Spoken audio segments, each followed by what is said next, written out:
La ciudad metropolitana de Nuestra Señora de Monterrey. Sultana del Norte. Capital industrial de México. Nuestra ciudad. Descubramos el espacio donde las historias convergen. Pasado y futuro haciendo frente a un presente siempre en construcción. Historias tuyas. Historias mías. Testimonios de nuestra gente. Nuestra gente. Nuestra gente. Acompáñanos. Sintoniza Convergente. En el bullicio de la vida urbana, a menudo nos encontramos inmersos en nuestras rutinas diarias. El problema surge cuando anteponemos la productividad antes de nuestro propio bienestar y calidad de vida.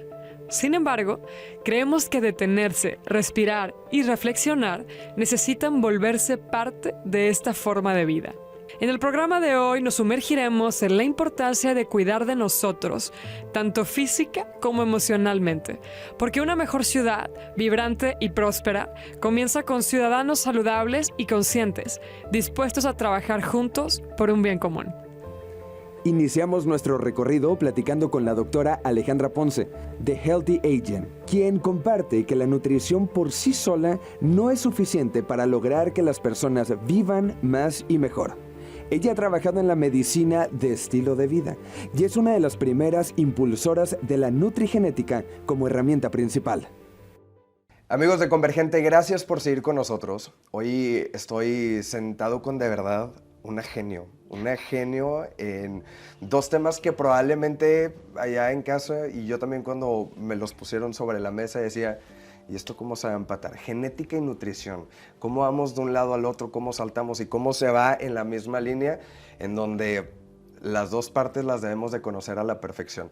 Está con nosotros Ale Ponce, que ella es autora de 2 libros y viene uno en tercero en camino, con 2 TED Talk acá en nuestra ciudad, en donde habla de verdad de algo que nos debe importar, pero a la de ya. Desde que dejaste de crecer, era en el momento donde te debía interesar este tema, genética y nutrición. Ale, ¿cómo estás? Bienvenida. Muy feliz de estar aquí, muchas gracias. Gracias a ti. Platícanos un poquito el contexto. Okay. Ya estuvimos hablando muchísimo de todo tu caminar. Has estado en diferentes partes del mundo. Llega esta necesidad de parte de tal vez de una situación muy personal y muy tuya en tu familia, pero empiezas a investigar y a hacer grandes cambios en las mentes de hoy tus pacientes ya. Sí, muy contenta. Mira, nutrición y genética, ¿dónde se unen? Todos tenemos nuestro ADN que nunca vamos a poder cambiar y que nuestros papás nos pasaron al azar. Todos somos 50% mamá, 50% papá. Si nos pasaron genes de riesgo, mira, ni modo, y no es como que lo hicieron adrede. Pero nosotros, a pesar de que no podemos actuar sobre los genes, tenemos que saber que lo que está escrito en nuestro ADN no necesariamente es una condena. Entonces tú puedes ver que en tu familia hubo infartos, hay diabetes, hay a lo mejor padecimientos psiquiátricos. Quizá traes tú una carga, pero no significa que los debas de padecer. Está escrito el ADN y sobre este tenemos una serie de instrucciones que se llaman epigenética. Son como unos candaditos. Y estos candaditos, para que veas que el cuerpo es bien inteligente, están sobre los genes que pueden causar una enfermedad. Okay. Entonces, eso significa que para empezar estamos programados para sobrevivir. O sea, nuestro cuerpo sabe exactamente qué tiene que apagar para que tú puedas estar viviendo. Pero conforme vamos avanzando en nuestra vida, vamos teniendo como ciertas acciones que a lo mejor no son las más saludables. Y de las que no estás tan consciente, ¿no? Que puede ser desde elegir ciertos alimentos, cosas de las que sí estamos conscientes, pero quizá aún así hacemos. Y todo eso va teniendo, pues, se va haciendo como una factura, ¿no?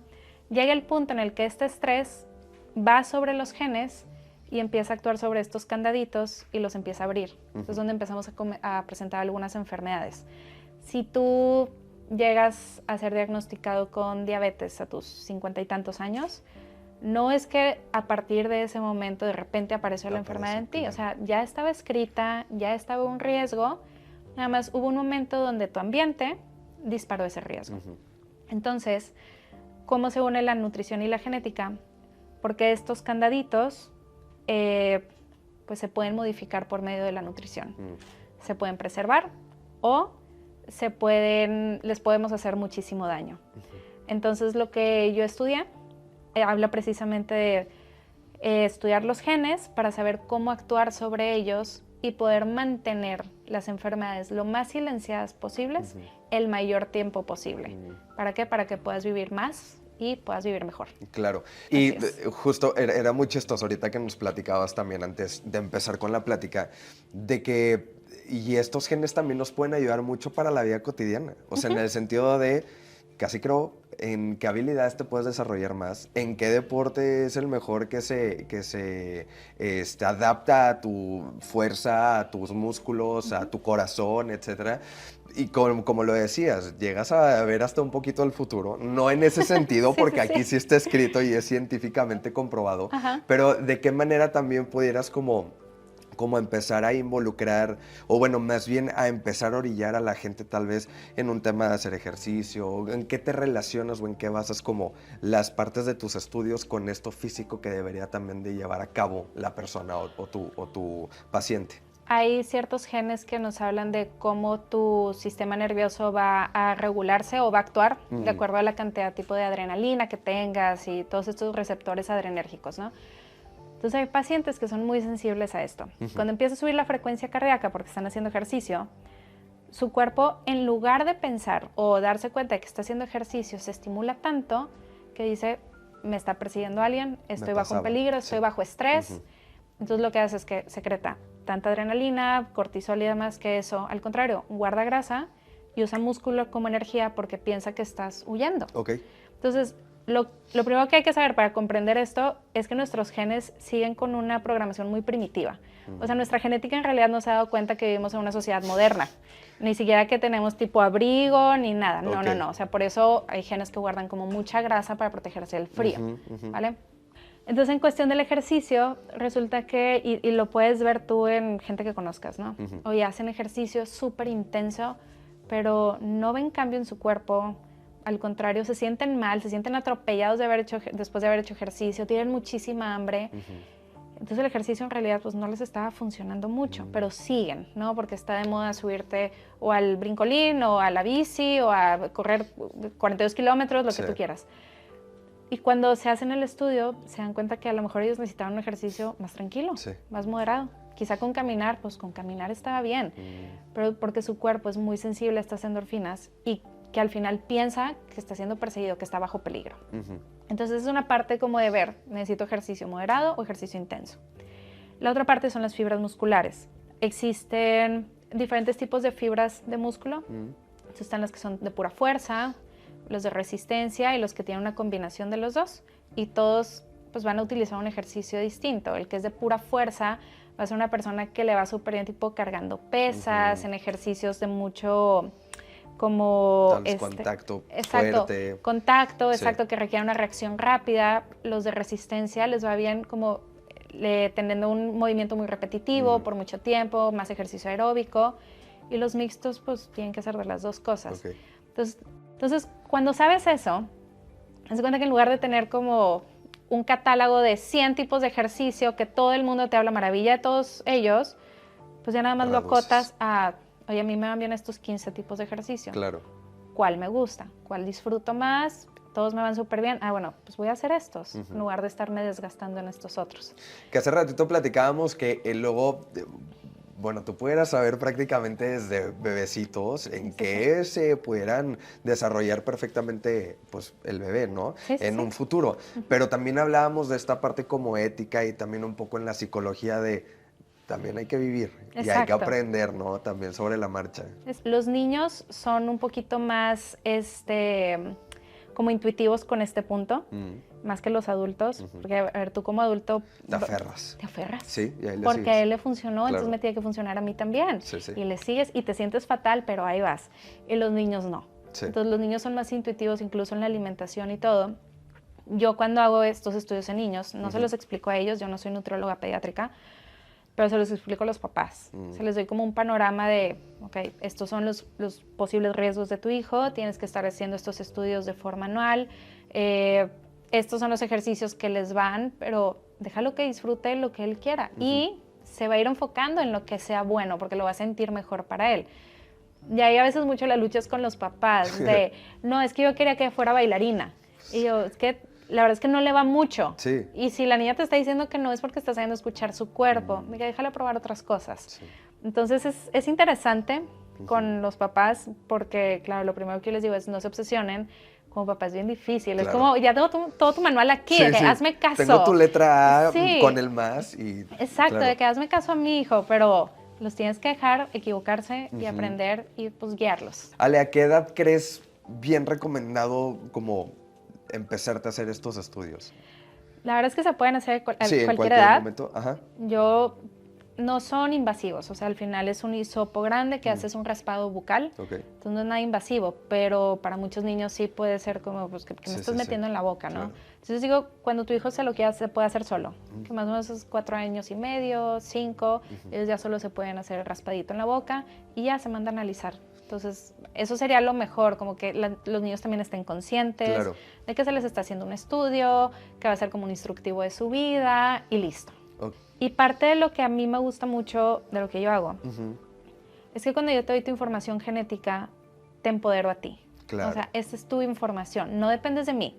Ya te lo expliqué y ahí les pongo videos y todo como, ten tú tu información, este es tu manual, así funciona tu cuerpo, ya toma las decisiones por ti, Claro. en lugar de que nada más estés dependiendo de mí. Y al final lo que viene ahí, pues no es algo que yo me saqué de la manga, no es moda, y muchas veces se aleja mucho de las modas. Hoy a una paciente le dije que, tipo, no leche de almendras, no leche de coco, bájale al aguacate, está y en ella me decía, tendencia. es que es lo que más hago, Claro. y yo, pues sí, y yo, pero no te va. Sí. Y le dije, y la verdad es que es bueno que te salga esto, porque si estuvieras haciendo las cosas tal cual, y está en tus genes, pues no, o sea, no estaría haciendo como mucho sentido, ¿no? Entonces, estas cuestiones como de cómo explicárselo a los pacientes, hay que hacerlos sentir muy empoderados con su salud. Decir, ok, ya sé que tengo estos riesgos, pero voy a ir un paso adelante de estos riesgos. Entonces, a mí me gusta mucho eso, que las personas puedan tomar estas decisiones luego por sí solas Claro. y que al final pues puedas comprarte más años de vida para disfrutarlos y vivir bien. Sí, qué bonito. Y al final de cuentas creo que es que estamos muy inmersos de pronto en lo que la sociedad ya dicta, ¿no? O sea, volvemos a lo mismo, en temas de ejercicio, en temas de comida, en temas también mucho cultural, de aquí se come la carne roja. ¿Y qué pasa si a ti no te está quedando la carne roja? Exacto. O tu gen, en 20 años la carne roja va a desatarse. Exacto. O sea, entonces creo que al final de cuentas es justo lo que dices, o sea, es tomar un plan de acción en el momento ya que están viendo esta entrevista prácticamente. Sí. Y desde hace ratito que estábamos hablando yo era como, ¿y en qué momento puedo ir contigo, Ale? Qué padre, ¿en dónde podemos encontrarte? ¿Dónde podemos buscar más información de ti? ¿Cómo podemos consultar contigo? Pueden encontrar información de las cosas que Sí. yo hago. Están, por ejemplo, las TED Talks, Ajá. está la de Pasa la mejor versión de ti y la otra, la más nueva que se llama Sé tu propio héroe. Sí. Entonces esos dos pues están en la plataforma de De TED YouTube, y en YouTube. Ajá. Y luego, Tus libros. Tengo tres libros, uno apenas va a salir. Sí. Tiempo Extra y Aliméntate según tus genes. Los dos están en Amazon y Aliméntate según tus genes y está en varias librerías y en varias partes del mundo. Tiempo Extra nada más aquí porque ese fue autopublicado. Ok. Y luego, si quieren saber como más de las cosas que yo hago, está mi página, que es healthyaging.mx, que es envejecimiento saludable. Es a lo que me dedico y me apasiona. Y mi Instagram, que es donde como que más interacción tengo, no soy tanto de redes sociales, la verdad, pero ahí es donde más interacción tengo, que es @aleponce.healthyagingmx. Perfecto. Te digo que a mí me apasiona la parte de envejecimiento saludable, Sí. porque la primera vez que lo escuché, que fue en un curso en Barcelona, como que me hizo mucho sentido y dije, todos los que nos dedicamos a salud, en realidad deberíamos de estar hablando de un envejecimiento saludable con nuestros pacientes, porque no queremos solucionar la cosa para ahorita, para este mes, para este año, no. Todos queremos que lo que hagamos con nuestro paciente dure para muchísimos años, pero envejecer de forma saludable implica poder ver al paciente de forma integral. Claro. Hablarle del sueño, de la salud emocional, de sus hábitos, de su ambiente. Claro, Ale, qué maravilla platicar hoy contigo, de verdad, qué maravilla. Gracias. Y con cuánto conocimiento nos vamos, que hay que aplicar, por supuesto. ¿Quieres agregar alguna idea? ¿Faltó algo como que digas, híjole, esto también es muy importante, que quieras agregar? O dices, creo que estamos bien con lo que dijimos. Muchas veces las personas me preguntan sobre la cuestión de los exámenes y me dicen, oye, ¿sabes qué? son muy costosos o no. Sí. La realidad es que ahorita sí, o sea, Ok. el costo es alto. Vale mucho la pena, sí, porque muchas veces pues es lo mismo que gastas en jugos, en otro tipo de cosas, ¿no? Sí. Como intentando tener salud. Entonces, al final es una inversión. Claro. ¿Cómo más puedes saber sobre tus genes? Puedes sentarte como con mucha apoyo de familiares a decir cómo es la historia de mi familia, qué enfermedades han existido en ellos. A partir de eso, qué estudios me tengo que hacer para saber si estoy predispuesto o no predispuesto a ellas, si ya las tengo o no las tengo, que suelen ser estudios bioquímicos. Y a partir de eso, pues intentar, ¿no? Ok. Un ejercicio, otro ejercicio, un tipo de dieta, otro tipo de dieta, y ser muy consciente y muy sincero contigo de qué siento que me va y qué siento que no me va. Es posible que si lo haces de una forma intuitiva, te tardes un poquito, pero llegues a conclusiones buenas. O si no, pues está la parte de, te haces un estudio genético. Que Entonces, al de final es cuentas, escucharte. Sí, y como lo dices tú, o sea, es una inversión, pero que a la larga tal vez te va, o sea, con lo que ya estás haciendo hoy correcto, a hacerte un estudio contigo, pues tal vez te limita a hacerte 20 estudios en un año. Exacto. ¿Sabes? Eso es por lo que yo digo, esta inversión vale mucho la pena. Claro.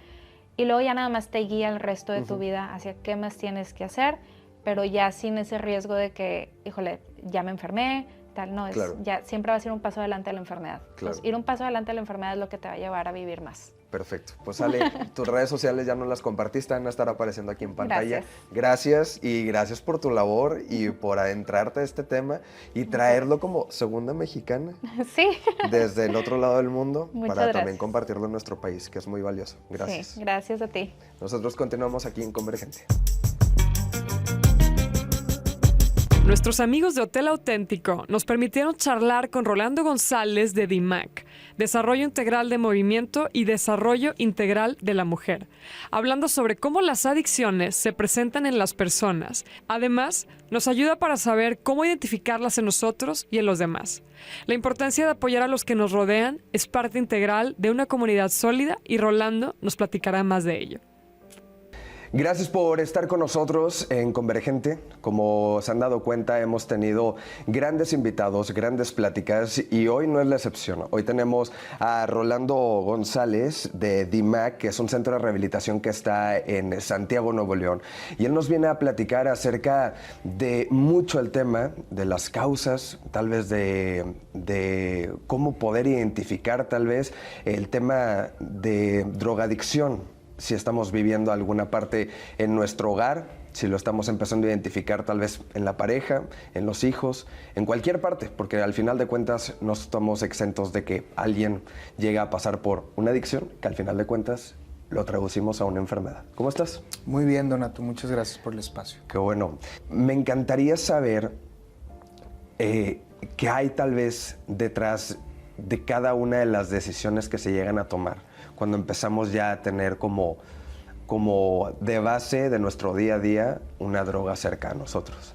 Fíjate, qué bien que lo propones, porque sí, digo, más allá, Donato, de los síntomas a lo mejor en la conducta, emocionales, físicos, que una persona empieza a mostrar cuando está consumiendo, esto que tú estás mencionando a mí me parece mucho más valioso, que es, primero que nada, retar un poco la lógica, por ejemplo, del lenguaje binario, ¿no? De decir, consume, es adicto, no consume, no es adicto, porque dentro, digamos, del fenómeno del consumo de sustancias, del abuso, de la dependencia, es un espectro muy amplio, ¿no? Sí. Entonces, ¿cuáles son los aspectos, como tú decías, o factores de riesgo, llamamos nosotros, que suelen ser múltiples, o sea, suele ser siempre un problema multifactorial, porque apunta a cuestiones familiares, cuestiones genéticas, temas, por ejemplo, sociales y de comunidad y la integración de la persona en estos círculos, factores individuales, pero hay algunos que creo que nos merece la pena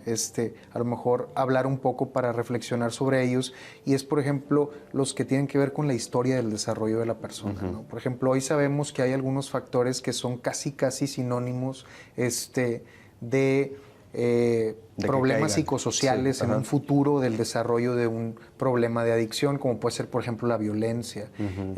La violencia ni siquiera dentro de los hogares, o sea, la violencia social o comunitaria, o sea, creo yo que esta que hemos estado viviendo en México explica en buena medida cómo ha crecido el consumo, pero también, por ejemplo, las experiencias, cada vez más se le da importancia a este tema, las experiencias adversas infantiles. Hoy sabemos que aquellas personas, Donato, que crecieron, por ejemplo, en ambientes en donde hubo carencias afectivas, abandono, violencia, negligencias en los cuidados que un menor necesita, suelen ser factores de riesgo muy importantes. Estas experiencias adversas normalmente se categorizan en personas, por ejemplo, que crecieron con la ausencia de uno o dos padres porque murieron, porque estuvieron en prisión, porque estuvieron en un problema, enfrascados en un problema de consumo de sustancias, en donde hubo violencia física, abusos sexuales. Entonces creo yo que esta historia que hace que las personas crezcan como en un escenario de mucho estrés, de mucha angustia, de mucho dolor, los hace en algún punto ir encontrando como en las sustancias, en la mayoría de los casos que terminan en una adicción, como esta lógica de automedicación, de encontrar algo que de alguna u otra manera sirva como un paliativo para el dolor. Sí, lo hablábamos un poco, que tal vez quien puede llegar a caer en este tipo de sustancias, tal vez lo toma hasta como una tipo terapia, mal enfocada, pero al final una terapia, buscando una salida tal vez a la realidad en la que está permeándose al final de cuentas, ¿no? Absolutamente, porque si tú te fijas, el enfoque médico plantea, por ejemplo, que la adicción es el consumo de una sustancia pese a las consecuencias negativas que esto trae en la vida de la persona. Pero cuando tú escuchas los relatos de las personas que tienen un problema de adicción, o que usan o abusan de drogas, evidentemente para ellos siempre hay como algún beneficio consciente de este uso. Muchos no se ponen a pensarlo hasta que los empiezas a cuestionar, pero por supuesto que, insistimos, no es casualidad que algunas sustancias, las que más adictivas suelen ser, por ejemplo, sean analgésicos incluso. Claro. Por ejemplo, el tema del fentanilo, que está como causando un gran problema de salud en Estados Unidos y también aquí en México, es un analgésico, ¿no? Entonces, que la gente vaya encontrando de alguna u otra manera en la sustancia una experiencia que le alivia, que le relaja o que le da algo que no siente que puede encontrar de ninguna otra forma, ¿no? Por eso mismo es que la gente no renuncia tan fácilmente a eso, o sea, porque no sienten que tienen a lo mejor los recursos en un principio como para poder encontrar eso que les da la sustancia en alguna otra cosa, de alguna u otra forma, o sea, esa es la parte muy complicada, ¿no? Ahorita estabas mencionando que prácticamente el porcentaje mayor se da tal vez un tema social en donde mamá, papá, hablando en tema de hogar, no estuvo presente. Pero imagino que también está esta contraparte en donde el papá o la mamá estuvieron más que presentes y también llega a suceder esta situación, ¿no? Absolutamente. O sea, los casos, por ejemplo, que podríamos llamar, por ejemplo, o ver en ellos como datos de cronicidad, así como un tema de adicción crónica, normalmente suelen ser casos en donde hubo mucha vulnerabilidad en diferentes aspectos de la historia, como te mencionaba. Pero por supuesto que hay casos en donde, por ejemplo, hubo factores de protección, hubo padres presentes, hubo una crianza adecuada, hubo adherimiento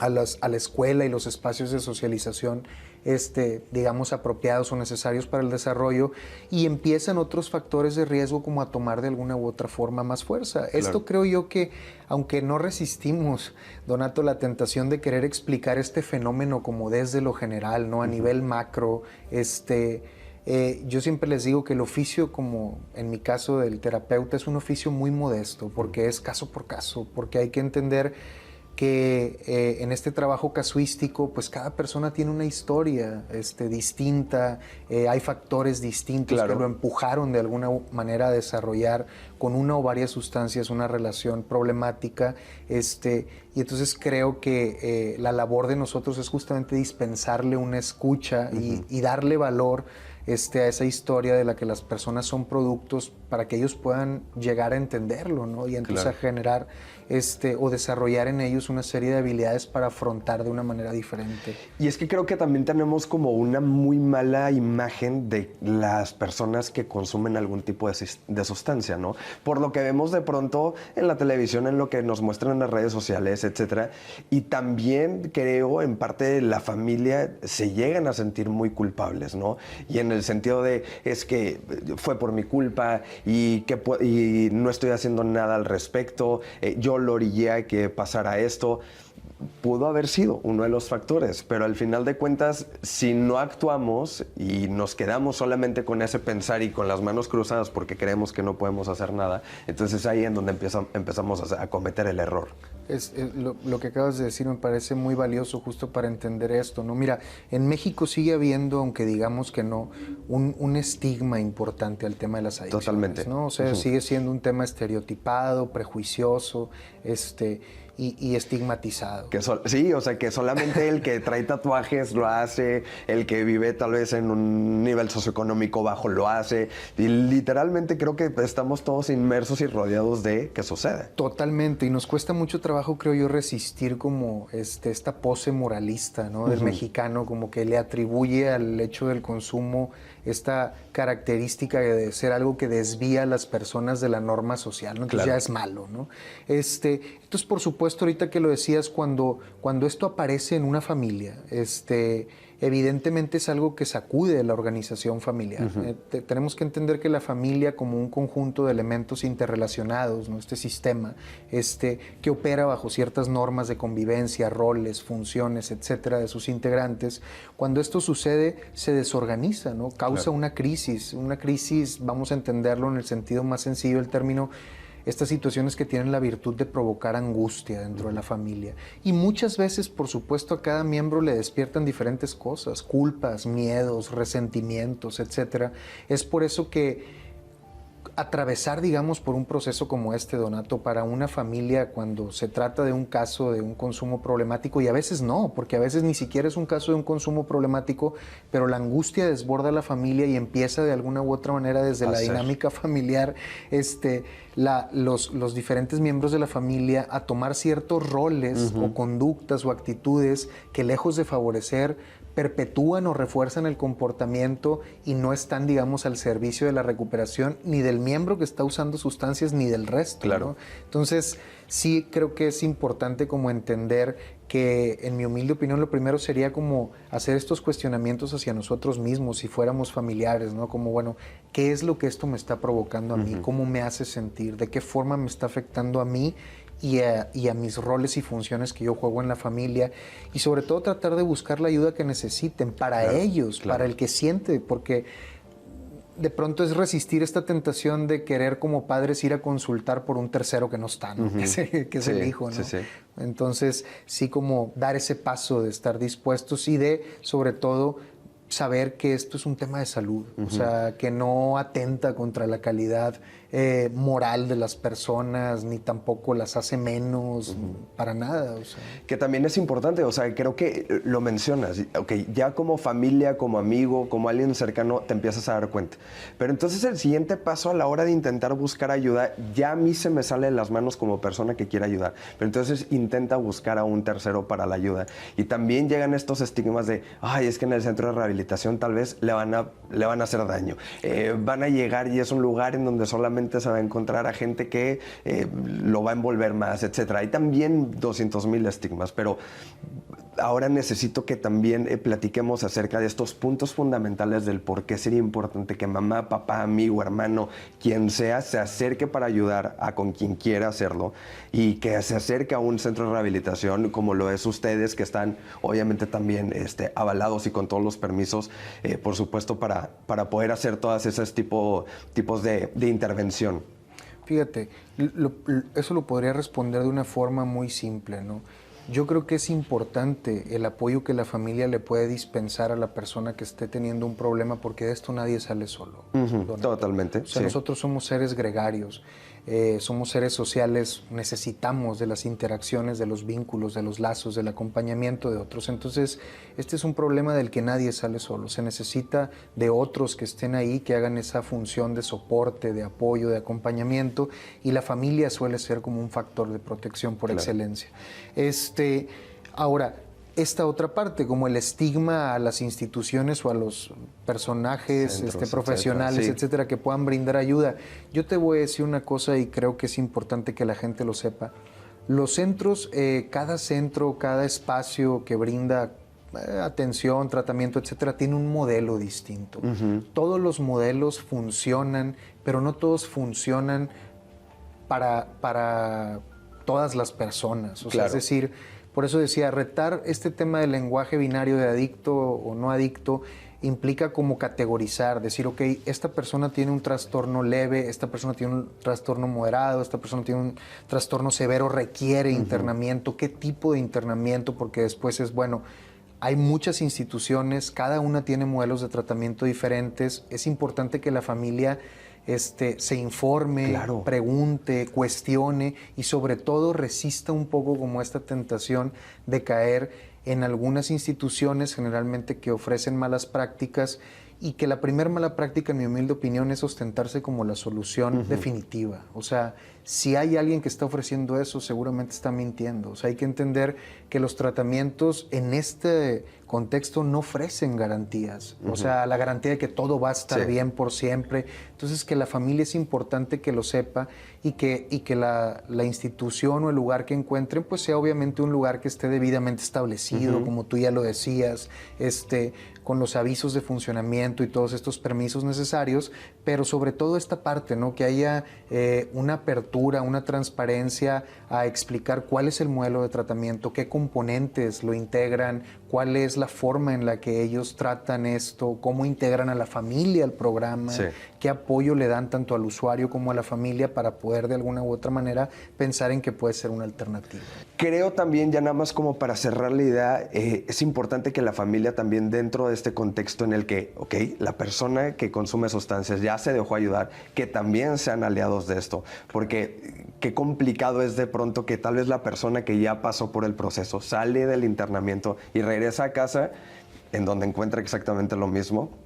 Y entonces es ahí en donde puede haber temas de recaída, ¿no? Totalmente de acuerdo. De hecho, por ejemplo, dos cosas a destacar también para agregar esto último que tú decías. La primera es que los enfoques que suelen ser como más efectivos son multidisciplinarios. Porque este problema es un problema multifactorial, entonces hay que abordar la problemática desde diferentes frentes.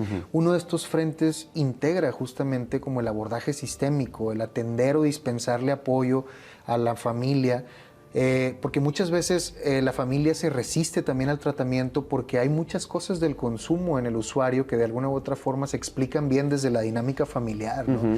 Y entonces implican a la familia y la familia de pronto se resiste un poco como a reconocerse parte del problema en algunos aspectos, ¿no?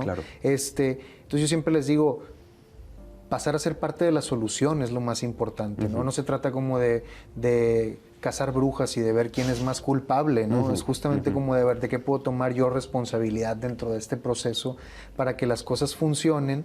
Y lo que decías, sí, o sea, hay diferentes programas y modelos de autoayuda, pero lo importante creo yo es cuál es el modelo que cubre de alguna u otra forma todas las necesidades de ese usuario en lo particular. Para eso habría que primero determinar en dónde está situado la persona, o sea, en qué parte del espectro tan amplio de los problemas de usos de sustancias está situado para poder saber qué tratamiento se le va a dispensar, porque no es el mismo tratamiento que se le dispensa al que usa, al que abusa o al que depende, ¿no? Claro.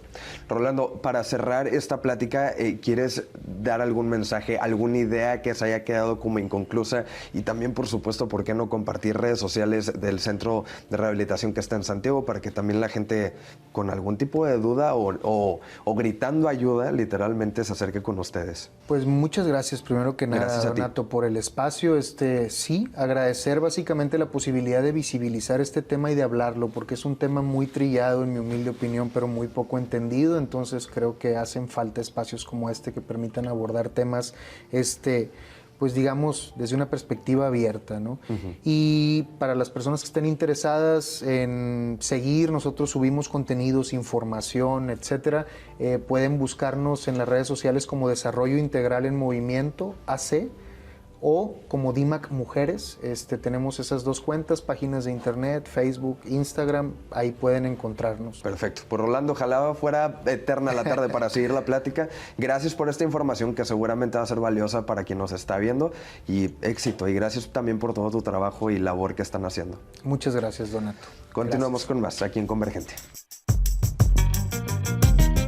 Y cerrando el programa de hoy, nos fuimos a Yoga Barrio Antiguo, donde la instructora Maya nos comparte de este mundo tan fascinante como complejo y cómo podemos incorporarlo en nuestras vidas, porque como Maya dice, el yoga se practica en el shala, pero se ejerce en la vida diaria.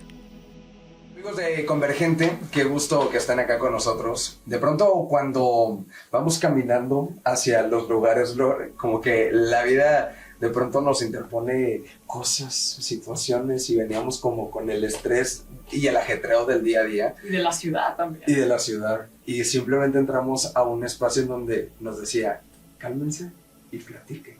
Hoy estamos felices de que Maya nos abre el espacio a este shala, en donde ella todos los días, desde aquí, inicia su día, y en donde comparte también una de sus pasiones más grandes, que es la yoga, y por eso tenía que estar acá con nosotros platicando mucho de su pasión.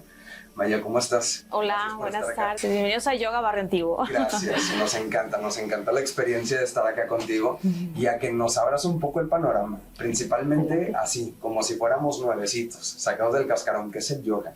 Yoga es todo. Yoga es una palabra en sánscrito, pero al traducirla al español significa eso, unión. Unión, así de sencillo. Entonces yoga abarca todo, cuerpo físico, cuerpo emocional, cuerpo espiritual, que a través de posturas de yogas, que en sánscrito serían asanas, ¿verdad? Pues logras hacer esa fusión de todo lo que uno trae acá, parloteando en la mentecita, lo pones aquí en el cuerpecito. Entonces en ese fluir y venir de posturas, ¿verdad?, que logras hacerlo. ¿Cómo logras hacerlo así súper óptimo, extasiante, maravilloso? Con la respiración. Entonces, uno de los maestros de yoga, Iyengar, decía que yoga realmente es el 99% la respiración y el 1% las asanas, o sea, las posturas. Entonces, estamos hablando de qué sería yoga en una sola palabra: respirar.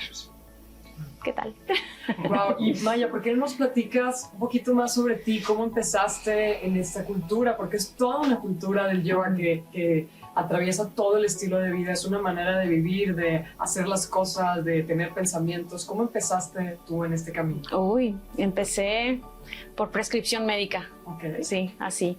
Yo me dedicaba más, obviamente hacía otras cosas, ¿verdad?, laboralmente y demás, pero como distracción, como liberación de estrés, como disciplina, siempre fui educada por el lado de que tienes que hacer deporte, tienes que agarrarte una línea, tienes que hacer algo para hacer ejercicio. Y total de que, bueno, a mí me encanta el gym. Y me sigue encantando, no tengo nada en contra del gym, al contrario. Pero era súper chica gym, o sea, gym todo el tiempo. Y luego pues entré a la navegación de andar corriendo detrás de todo y alcanzando nada, o detrás de nada y alcanzando todo, no sé. Corría. La cuestión fue que me lastimó mi cuerpo, porque lo hacía de una manera así profunda, de una manera sí súper exigente, de una manera, me explico. Y pues, pero eso a su vez, de alguna manera también salía a fluir todas aquellas situaciones álgidas que estaba en ese momento viviendo, ¿verdad?, en una etapa de mi vida. Yo creo que todos han pasado por algunas gotitas de eso. Y yo lo canalizaba de esa manera.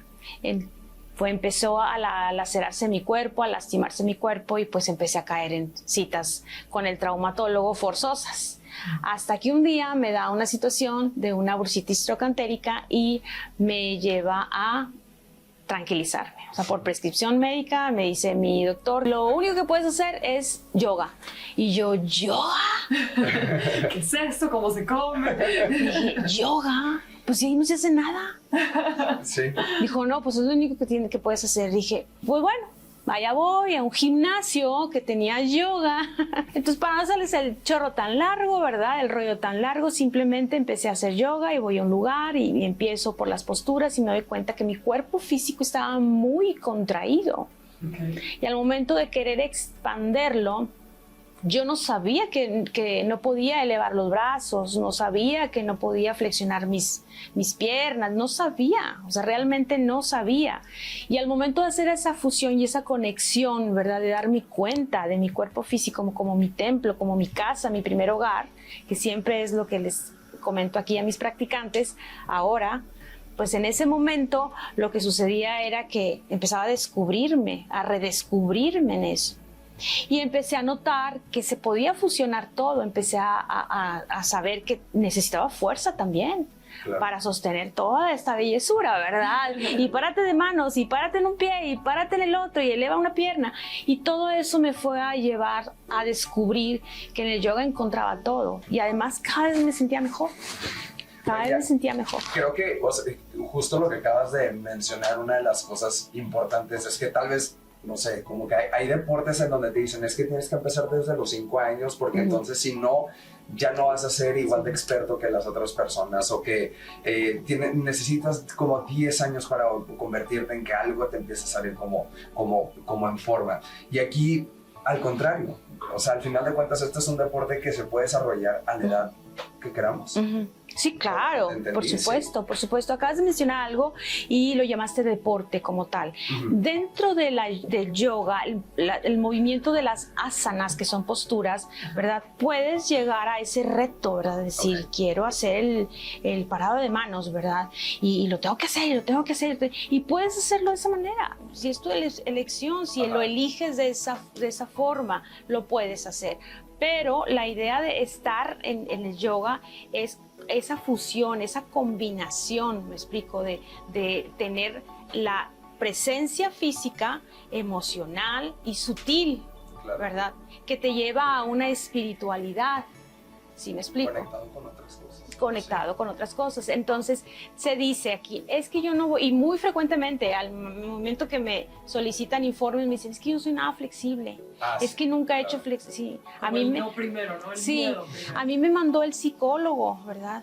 A mí me mandó el traumatólogo como a mí, me explico. Entonces es que no, entonces la gente cree, no hay flexibilidad, no hay yoga. Entonces no puedo hacer, me explico. Pero si no hago yoga, pues no agarro flexibilidad también. Nos hacemos un montón de suposiciones y de juicios y la idea es, ¿qué se necesita para practicar yoga? Solo elegirlo.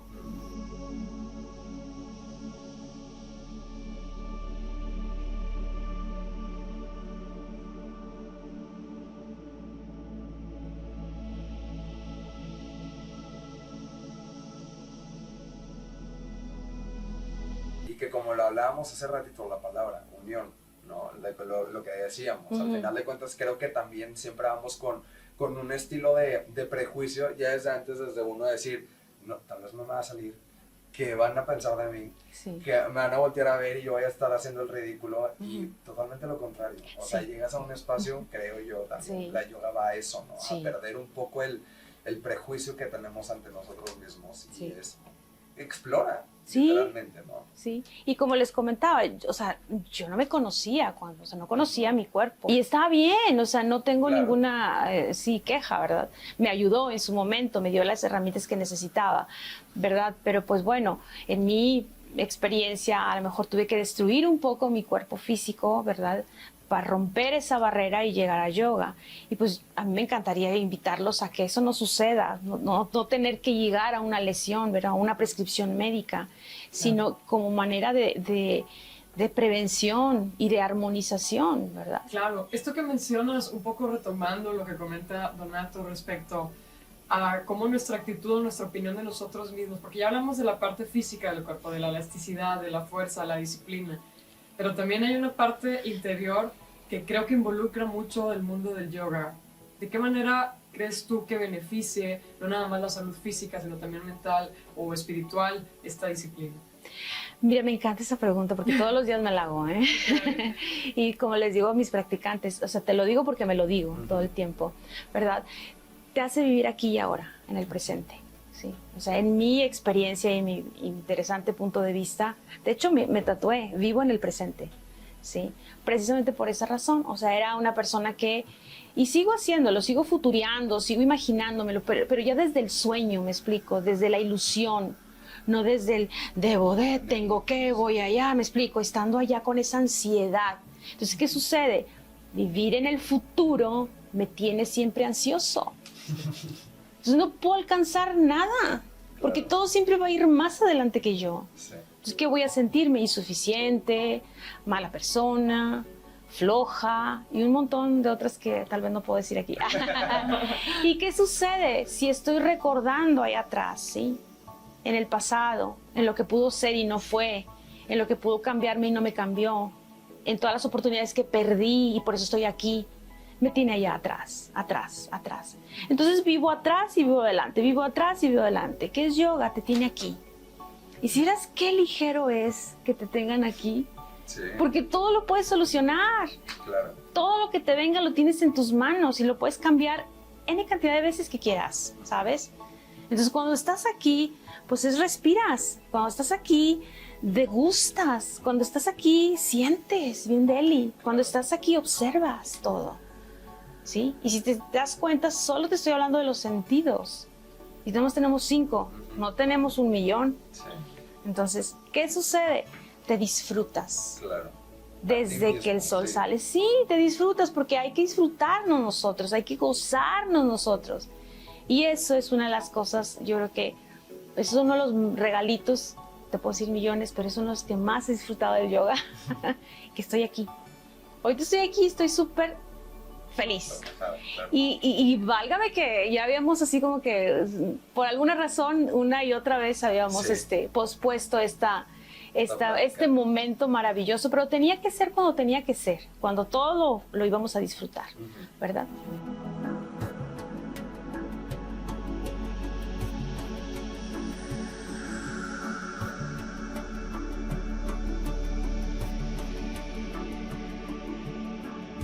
Creo que es ahorita que mencionabas la parte, bueno, todos podemos empezar en el yoga en cualquier momento de nuestra vida. Si no espera, no, ya soy demasiado viejo o todavía soy muy joven.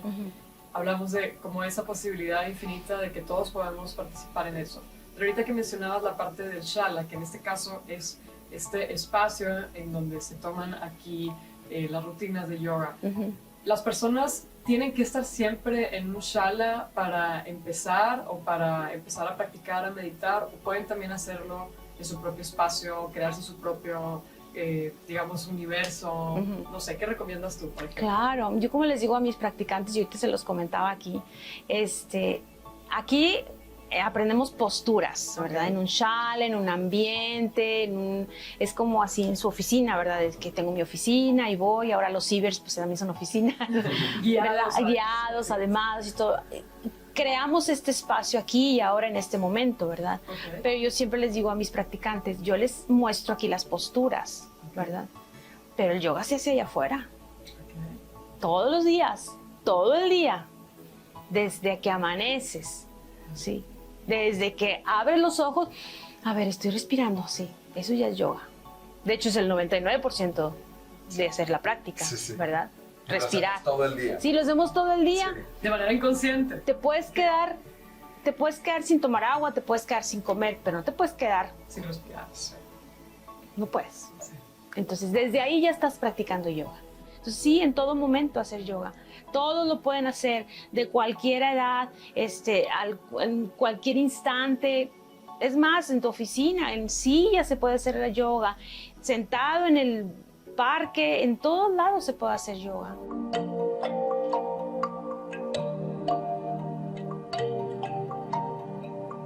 Llevo barbilla al cielo e inicio círculos con mi cabeza. Suelto mis hombros, quito tensión de brazos, quito tensión de cuello. Elevo brazos laterales, mirada entre mis manos y al exhalar, mano izquierda va por fuera de rodilla derecha, mano derecha atrás a la altura de mi sacro. Tomo el tapete, inhalo, crezco y al exhalar entro en una torsión. Entro en esa torsión. Inhalando, rostro y mirada al frente y al exhalar relajo, regreso. Excelente. Con ayuda de mis manos saco el cruce de mis piernas y estiro, estiro. Y sacudo sacudo. Voy a quitar toda tensión de rodillas, sacudo, sacudo. Detengo el movimiento y hago círculos con tobillos y con muñecas. Agradezco la energía compartida con mis compañeros, con mis compañeras. Agradezco este espacio que siempre me da la bienvenida. Elevo mis intenciones al universo para que de ellas haga lo mejor para mi más alto bien. Y me mantengo en este estado de gratitud en este hermoso día. Wow, Maya, pues después de estas posturas, después de esta actividad que nos pusiste, que nos guiaste, además, creo que salimos completamente renovados, con otra perspectiva y por supuesto con muchas ganas de volver para seguir platicando, pero sobre todo para que nos sigas enseñando. Claro que sí, un gran honor, un gran placer. Sí, yoga hace eso, magia. Sí, y muchas conexiones. Maya, sí, por favor, platícanos en dónde podemos encontrarte a través de redes sociales, contacto. No es porque estemos haciendo esta entrevista, de verdad ha sido una sorpresa esta entrevista, completamente. Desde el momento uno que llegamos hasta este momento ha sido de verdad una gran experiencia. Ay, pues qué maravilla. Estamos en redes sociales, en Instagram, en Facebook, la página también como Yoga Barrio Antiguo, así de sencillo.